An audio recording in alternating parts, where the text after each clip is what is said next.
Hello students, welcome to मानी video. इस video में हम मासिक जांच परीक्षा कक्षा 10वीं विषय नागरिक शास्त्र के असाइनमेंट का फुल सॉल्यूशन यहाँ पर देखने वाले हैं।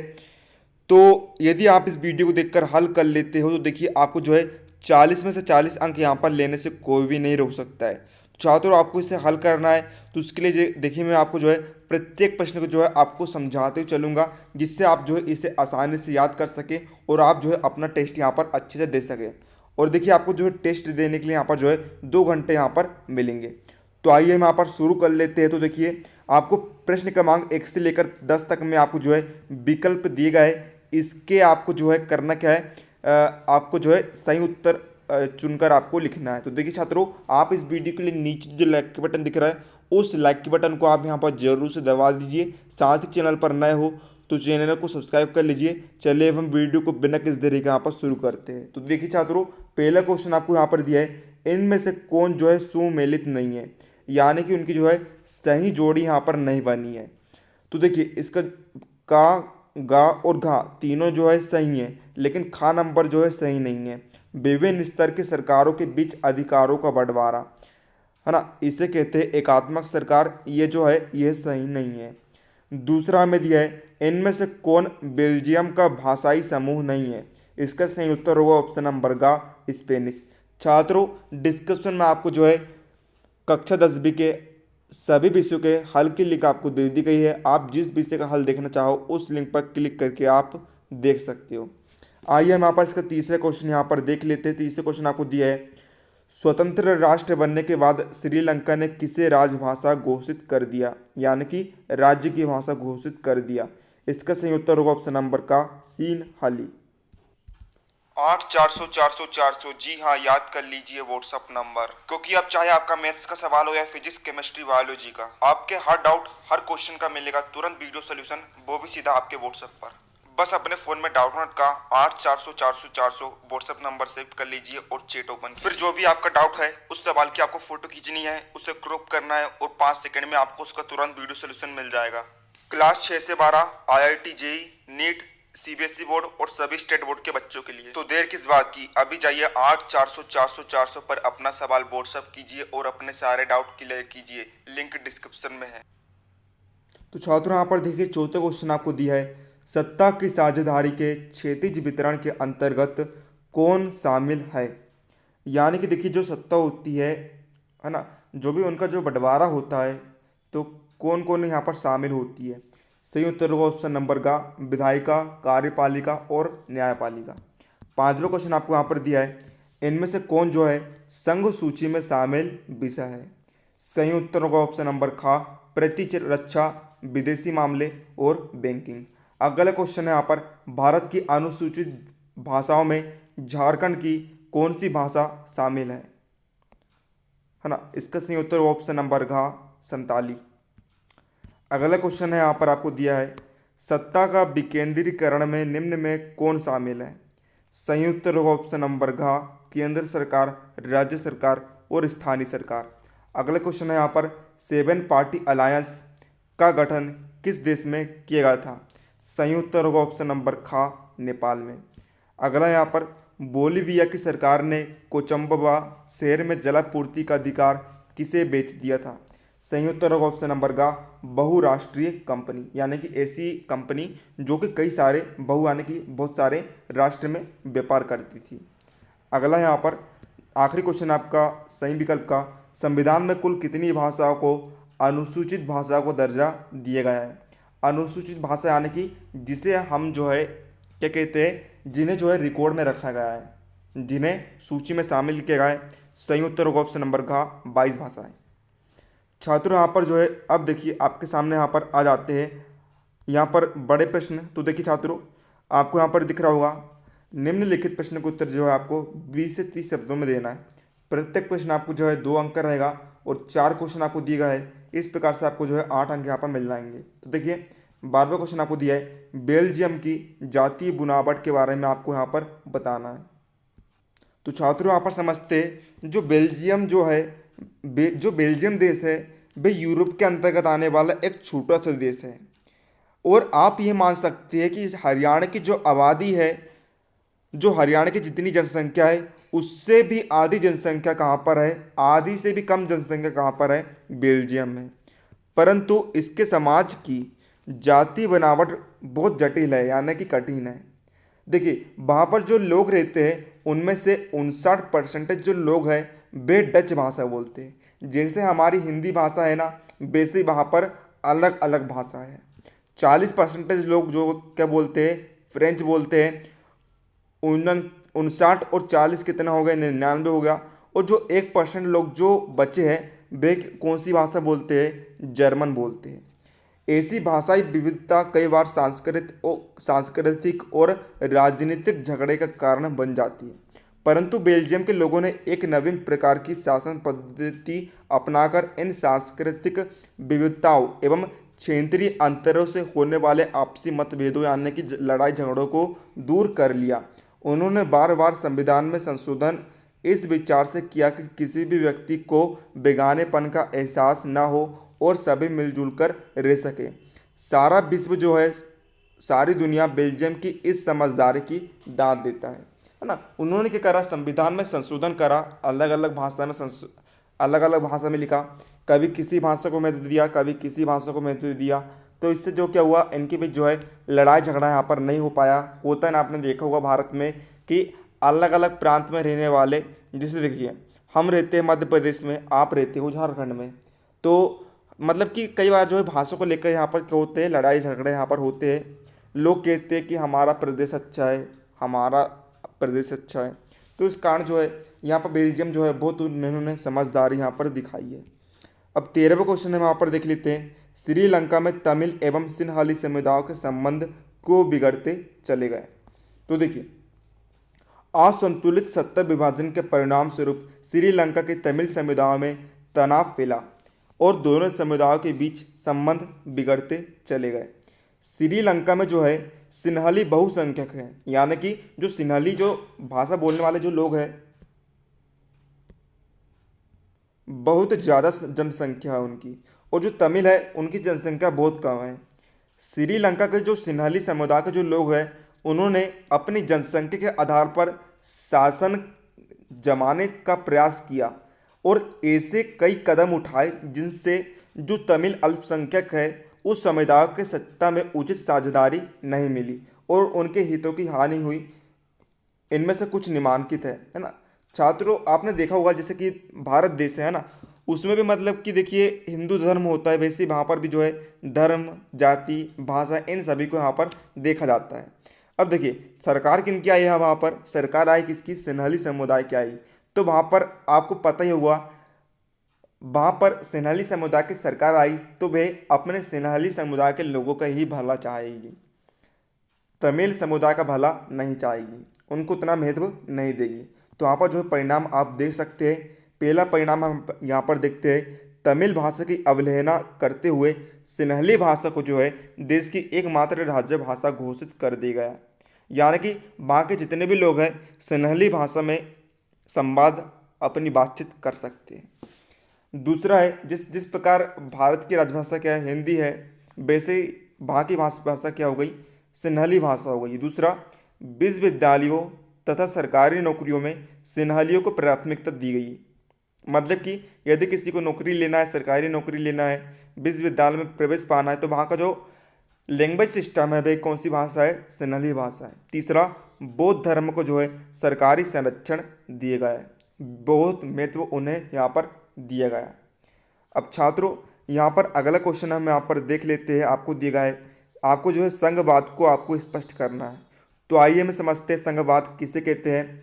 शासन की वह व्यवस्था जिसमें किसी देश की अवयव इकाइयों और एक केंद्रीय शक्ति के बीच सत्ता साझेदारी हो, उसे संघवाद कहते हैं। संक्षेप में संघवाद सरकार का वह रूप है जिसमें शक्ति का विभाजन आंशिक रूप से केंद्र सरकार और राज्य सरकार अथवा क्षेत्रीय सरकारों के मध्य होता है। संघवाद संवैधानिक तौर पर शक्ति को साझा करता है क्योंकि इसमें स्वशासन तथा साझा शासन की व्यवस्था होती है। जैसे कि देखिए, जैसे कि आपने देखा है भारत में किसकी सरकार है, भारत में है भाजपा की सरकार है, भारतीय जनता पार्टी की। और इसी प्रकार कई राज्यों में जो है भाजपा की सरकार है और कांग्रेस की सरकार है, अलग अलग प्रकार की सरकार है। तो देखिए पूरा काम तो जो है केंद्र की सरकार यहाँ पर कर नहीं सकती है, इसलिए जो भाई शक्ति अलग अलग राज्यों को बांट देती है। तो इसे हम क्या कहते हैं, संघवाद यहाँ पर कहते हैं। अगला हम यहाँ पर क्वेश्चन देखते हैं, संघीय शासन व्यवस्थाओं के गठन के दो तरीकों के बारे में बताएं। मतलब कि किस प्रकार से जो है संघीय शासन व्यवस्था संचालित होती है उसके बारे में हमें बताना। तो देखिए, पहला हम यहाँ पर देखते हैं, साथ आकर संघ। तो इसको हम यहाँ पर समझ लेते हैं, दो या अधिक स्वतंत्र राष्ट्रों को एक साथ लाकर एक बड़ी इकाई गठित करना, अपनी संप्रभुता, अपनी सुरक्षा तथा खुशहाली बढ़ाने का रास्ता आविष्कार करते हैं। प्रांतों को समान अधिकार होता है। या और दूसरा इसका तरीका है राज्यों का गठन। राज्यों का गठन और राज्य और राष्ट्रीय सरकार के बीच सत्ता का बंटवारा कर देना। केंद्र सरकार ज़्यादा ताकतवर है, जिस प्रकार भारतीय, बेल्जियम और स्पेन। तो छात्रों ये था आपका। छात्रों भी यहाँ पर देखते हैं, अब जो अगले क्वेश्चन है उसमें आपको जो है 80 से 100 शब्दों में आपको जो है प्रश्न का उत्तर देना है। 5 अंक का एक प्रश्न है, इस प्रकार 2 प्रश्न है तो आपके 10 अंक यहाँ पर हो जाते हैं। 20वें क्वेश्चन में यहाँ पर देखते हैं। अब आप सोच रहे होंगे कि 16वें से 19 तक के प्रश्न कहाँ गए, तो इसका भी मैं आपको समाधान बता देता हूँ। सबसे पहले आपको जो है वीडियो को पूरा कंप्लीट वॉच करना है, समझ लेना है और आप जो है इसे अच्छे से याद कर लेना है। फिर आपको करना क्या है, आपको छात्रों 16 से 19 तक के प्रश्न और सभी प्रश्नों का PDF सॉल्यूशन प्राप्त करने के लिए आपको गूगल पर टाइप करना है learnclub.it.blogspot.com। इसके बाद आपके सामने हमारी वेबसाइट आ जाएगी इस प्रकार की। अब आपको जो 3 डॉट दिख रहा है इस पर क्लिक करना है, नीचे की ओर प्ले लिस्ट खुल जाएगी। इसमें आपको जो है मंथली असाइनमेंट पर क्लिक कर देना है। आप वहाँ पर जो है इसका फुल PDF सॉल्यूशन प्राप्त कर सकते हैं। आइए अब हम समझ लेते हैं 20वें क्वेश्चन और 21वें क्वेश्चन को। तो यहाँ पर देखिए 20वें क्वेश्चन दिया है, सत्ता की साझेदारी के किन्हीं दो रूपों की आपको जो है व्याख्या यहाँ पर करनी है। मतलब कि जो सत्ता होती है, जो शासन जो व्यवस्था होती है, वे किस प्रकार बंटवारा होता है उसके बारे में आपको बताना। तो देखिए, आधुनिक लोकतांत्रिक व्यवस्थाओं में सत्ता की साझेदारी अलग अलग तरीके नामांकित है। तो देखिए, पहला में यहाँ पर समझते हैं, सत्ता के बंटवारे का पहला रूप हमें सरकार के 3 अंगों विधायिका, कार्यपालिका और न्यायपालिका में सत्ता के बंटवारे में मिलता है। जैसे भारत के संविधान ने शक्ति का विभाजन विधायिका, कार्यपालिका और न्यायपालिका में कर रखा है। शक्ति के ऐसे बंटवारे को क्षैतिज वितरण हम यहाँ पर कहते हैं, है ना। सबसे छोटा रूप यहाँ पर होता है शक्ति के बंटवारे का विधायिका, कार्यपालिका और न्यायपालिका में।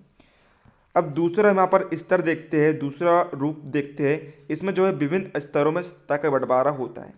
सारे देश के लिए क्या होती है, केंद्रीय सरकार होती है। जैसे कि भारत जो देश है उसके लिए केंद्र सरकार कौन है, भाजपा है। राज कौन कर रहा है, प्रधानमंत्री हमारे नरेंद्र मोदी जी कर रहा है। और प्रांत या फिर क्षेत्रीय स्तर पर अलग अलग सरकारें होती हैं। उच्चतर और निम्नतर स्तर की सरकारों के बीच सत्ता के इस बंटवारे को ऊर्ध्वाधर वितरण कहा जाता है। जैसे कि देखिए, हमारे देश की सरकार है भाजपा, है ना। इसी प्रकार अन्य राज्यों की अलग अलग सरकार है, जैसे मध्य प्रदेश की भाजपा, राजस्थान की कांग्रेस, छत्तीसगढ़ में कांग्रेस, उत्तर प्रदेश में भाजपा, झारखंड में भी, है ना। इस प्रकार आप जो है अलग अलग यहाँ पर जो है सत्ता का बंटवारा यहाँ पर होता है। अब अगला हम यहाँ पर देखते हैं, सत्ता का कई बार बंटवारा सामाजिक समूहों जैसे भाषा समूहों और धार्मिक समूहों में भी कर दिया जाता है। बेल्जियम की सामुदायिक सरकार इस व्यवस्था का एक उत्तम उदाहरण है। और आखिरी आपको यहाँ पर दिया गया है घ नंबर में कि कई बार सत्ता का बंटवारा जो है राजनीतिक दलों एवं दबाव समूहों भी कर दिया जाता है। यदि अनेक पार्टियां मिलकर सरकार का निर्माण करती है तो सत्ता का बंटवारा विभिन्न पार्टियों में कर दिया जाता है। जैसे कि आपने देखा होगा, मैं आपको मध्य प्रदेश के उदाहरण के रूप में समझाता हूँ। देखिए, मध्य प्रदेश में हुआ क्या था, जब 2018 में जो है यहाँ के विधानसभा चुनाव हुए थे, इसमें जो है ना, तो इसमें हुआ क्या था कि जो मतलब कि जो भाजपा और जो कांग्रेस है, भाजपा को सीट मिली थी कितनी, मुझे पूरा पता है, मैं आपको समझा देता हूँ। देखिए, भाजपा को सीटें मिली थी कितनी, 109 मिली थी। ठीक है, कितनी मिली थी, बीजेपी को मिली थी 109 सीटें और कांग्रेस को मिली थी 116 सीटें। ठीक है, बहुमत हासिल करने के लिए किसी भी इनमें से दो में से किसी एक पार्टी को सरकार बनाने के लिए जो है मुझे कंफर्म नहीं पता है, लेकिन कम से कम 122 सीटों की आवश्यकता थी। उदाहरण के तौर पर आपको समझा रहा हूँ, ठीक है। तो देखिए यहाँ पर जो है कांग्रेस की सीट ज़्यादा थी, तो देखिए कांग्रेस ने करा क्या, जो छोटे छोटे जो अन्य पार्टियाँ थी जो कि अपने विधानसभा क्षेत्र से जीती थी, जैसे कि बीएसपी हो गई, इसी प्रकार जो अन्य पार्टियाँ हैं उनका उसके साथ इन्होंने की करी, संयोग करी, अपने तरफ इन्होंने मिलाई और उनको जो है सत्ता की साझेदारी कर दी और इन्होंने जो है एमपी में अपनी सरकार बना ली। तो छात्र हुआ क्या, कांग्रेस आई, कांग्रेस सबसे बड़ी पार्टी हुई, उसके साथ बीएसपी आई, इस प्रकार छोटी छोटी अन्य पार्टी आई। तो जो है कांग्रेस ने जो है जो सत्ता का बंटवारा हुआ इन पार्टियों के बीच में यहाँ पर हो गया, अलग अलग शक्ति का बंटवारा यहाँ पर हो गया। तो छात्रों इस प्रकार जो है सरकार यहाँ पर हो जाती है। कई बार इन पार्टियों में किसी विशेष विभाग के लिए होड़ भी लग जाती है। भारत में भी अब मिलीजुली सरकारों का बोलबाला होने लगा है। डेनमार्क में भी अनेक राजनीतिक दल है जो सत्ता का बंटवारा कर सरकार चलाते हैं। अब छात्रों यहाँ पर देखिए अगला क्वेश्चन आपको यहाँ पर दिया गया है कि लास्ट क्वेश्चन आपका, शासन के संघीय और एकात्मक स्वरूपों में क्या क्या मुख्य अंतर है, उसे उदाहरणों के माध्यम से स्पष्ट करें। तो यहाँ पर हम देखते हैं एकात्मक सरकार और संघात्मक सरकार में हम यहाँ पर अंतर देखते हैं।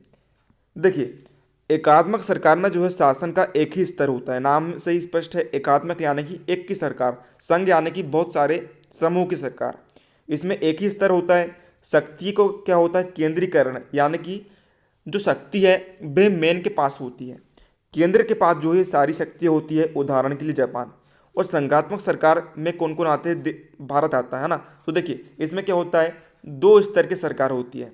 संघात्मक सरकार में जो शक्ति को विभाजन है केंद्र व प्रांत यानी कि राज्य सरकार के बीच में होता है। मैंने आपको अभी ऊपर समझा दिया था किस प्रकार होता है। उदाहरण के लिए देखिए भारत में जो है केंद्र और राज्य सरकार दोनों प्रकार की जो है शक्तियाँ यहाँ पर होती है। अब दूसरा हम यहाँ पर अंतर देख लेते हैं। एकात्मक सरकार में जो है संविधान लिखित भी हो सकता है और अलिखित भी हो सकता है।